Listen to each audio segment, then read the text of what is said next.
Kapag galing sa hirap, mas matapang sa buhay. Kung mapapansin mo ang mga taong matitibay sa buhay, sila yung mga taong galing sa matinding hirap sa buhay. Mga naranasang grabe sa bigat ang mga problema na kung mararanasan sa buhay ng isang simpleng tao, susuko at susuko talaga. Aayaw at aayaw talaga. Bigla na lang titigil at tatanggapin na lang ang nangyari. Pero ang mga taong nag-decide na dumiretso lang sa buhay, sila yung matitibay na. Sila yung na-shape ang pagkatao dahil sa tindi ng hirap ng buhay o kaya sa tindi ng hirap ng sitwasyon. Talagang ang mga darating sa buhay nila sa future ay parang wala na lang. Tama, manggaling na sila sa pinakamahirap, pinakamatindi.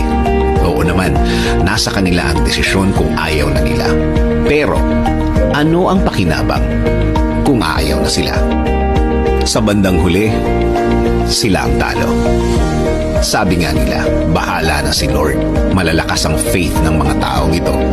Pinanggalingan na nila yan. Kaya alam na nila na hindi naman talaga magtatagal ang sitwasyon nila.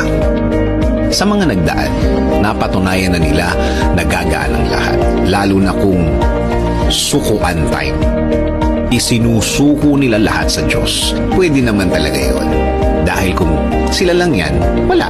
Hindi nila kakayanin. Hindi nila matitiis ang lahat. Kaya dapat may laging aasahan. Kailangan may laging kakapitan. Kung malalaman mo ang buong kwento nila, hindi lang iisa ang kwento nila. Marami na. Marami ng pagkakataon na ang pakikipag-usap nila o niya sa Diyos ay napakatindi. Minsan pa nga, naiiyak pa yan. Naluluha. Dahil oo naman, hindi lang siya apektado sa sitwasyon niya. Damay ang mga taong mahal niya. Damay ang mga taong malapit sa kanya. Kaya kung magdasal siya, isinasama na niya lahat para panglahatan ang blessings na gusto niyang dumating. Kung titingnan mo ang buhay niya, maayos to. Kasi may guidance galing sa taas. Kapag naman isinuko na niya ang lahat, may direksyon na tayong makukuha sa Diyos. May gagawin na siya.